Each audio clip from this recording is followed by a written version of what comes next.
야구야구 김영준입니다. 류현진 선수가 수요일 시즌 2승에 도전합니다. 류현진 선수는 토론토가 올 시즌 홈구장으로 쓰게 된 트리플A 버펄로 바이슨스의 홈구장인 세일런 필드 마운드에 오르는데요.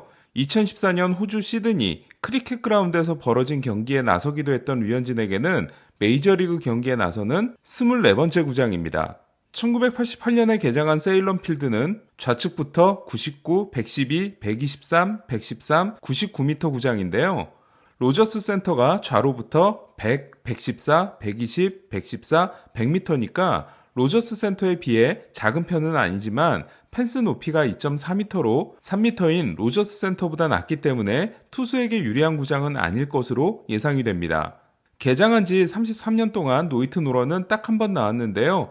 1997년 클리브랜드 산하 더블A 구단이었던 시절 당시 베이스볼 아메리카 14위 유망주였던 바톨로 콜론이 해낸 바 있습니다. 참고로 그의 1위 유망주는 앤드류 존스, 2위는 블라디미르 게레로, 3위는 캐리 우드였습니다.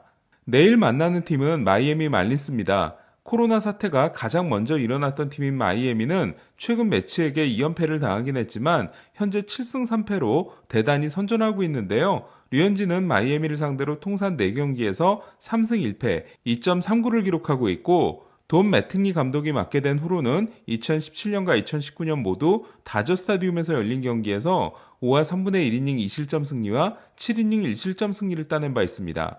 특히 7이닝 7K 1실점 승리를 따낸 2019년 경기 후 매트니 감독은 류현진은 그런 투수다. 정말 상대하기 까다로운 투수다. 스피드를 조절해 공을 쳐내기 힘든 코스로 투구한다. 뛰어난 체인지업을 무기로 제구되는 공을 던졌는데 지금은 더 다양한 예측하기 어려운 곳에 공을 보낸다. 특히 높은 코스의 공을 컨트롤하며 던지는 건 이전에 내가 보지 못했던 모습이다.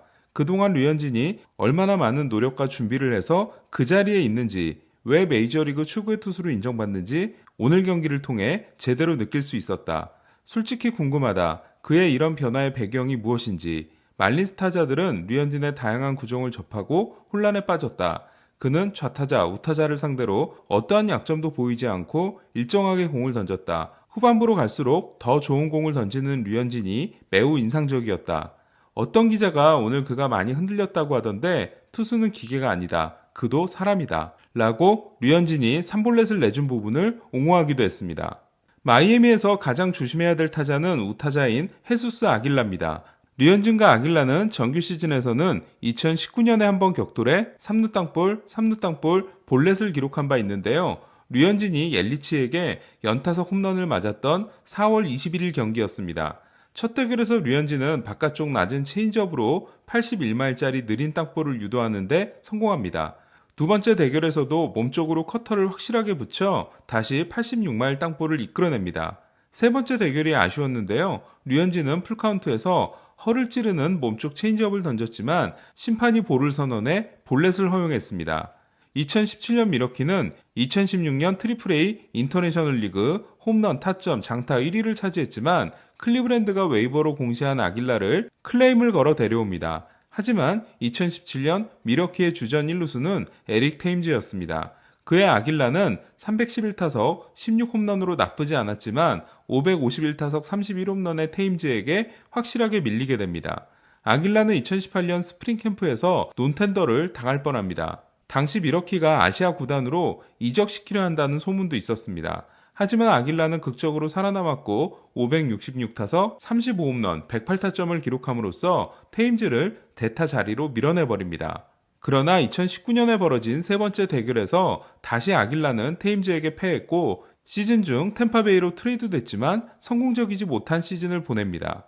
지난해 시즌이 끝나고 템파베이는 아길라를 DFA 계약 이관 공시했고 마이애미가 클레임을 걸어 데려오는데요. 하지만 올해 아길라는 다시 2018년으로 돌아간 모습을 보이고 있습니다. 아길라는 월요일 경기에서 디그롬을 상대로 때려낸 홈런을 포함해 마이애미가 올해 기록한 12개 홈런 중 4개를 혼자 만들어내고 있는데요. 장타율 6할 9푼 살이는 페르난도 타티스, 닉 카스티아노스, 찰리 블랙몬에 이은 내셔널리그 4위에 해당됩니다. 그러니까 류현진은 2019년 아길라와의 승부에서 승리했지만 현재 아길라는 2019년의 아길라가 아니라 좋았던 2018년의 아길라인 겁니다. 그러고 보니 류현진은 좋았을 때 아길라를 상대해 본 적이 있는데요. 바로 2018년 NLCS였습니다. 당시 류현진은 아길라와의 4차례 승부에서 우익수 플라이, 좌전 안타, 우중간 2루타, 고의 사구를 기록함으로써 아길라에게 3타수 2안타 1볼넷을 내주는 완패를 당했는데요. 안타를 맞은 공은 몸쪽 커터, 2루타를 맞은 공은 바깥쪽 체인지업이었습니다.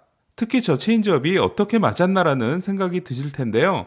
아길라가 크게 빠지는 공에 툭 밀어친 것이 타구 속도 82마일짜리 2루타가 되는 류현진에게는 상당히 불운한 장면이었습니다. 결국 그 경기에서 류현진은 1회에만 5안타 1볼넷으로 넉점을 내주는 등 3이닝 7피안타 5실점 패전을 안게 됩니다. 아길라는 좋았을 때도 부진했을 때도 공통적인 특징이 하나 있는데요. 높은 코스에 대단히 강한 타자라는 겁니다. 아길라는 스트라이크 존을 3등분 했을 때 좌완상대 타율을 보면 2018년에는 높은 코스가 4할 7푼 4리, 가운데 코스가 2할 9푼 7리, 낮은 코스가 1할 6푼 7리, 2019년에는 높은 코스가 4할 6푼 1리, 가운데 코스가 2할 7푼 3리, 낮은 코스가 2할 1푼 6리로 일관적이게 높은 코스에 강하고 낮은 코스에 약점을 가지고 있음을 알 수 있는데요. 따라서 아길라에게는 철저한 체인지업 승부가 필요하고 높은 공은 보여주는 공으로 써야 한다고 생각합니다. 그리고 홈런 4개 중 2개가 에런 놀라와 디그롬의 커브를 때려낸 홈런인 만큼 커브 구사는 신중해야 한다고 생각합니다. 물론 아길라만 조심한다고 호투가 보장되는 건 아닐 겁니다. 하지만 상대 타선의 에이스를 잡아내게 되면 유리해지는 것 또한 분명한 만큼 내일은 마이애미의 4번 타자 아길라와의 승부를 잘 풀어야 할 것 같습니다. 그럼 저는 류현진 선수 경기가 끝난 후 리뷰를 통해 다시 찾아뵙겠습니다. 이상 김영준의 야구야구였습니다.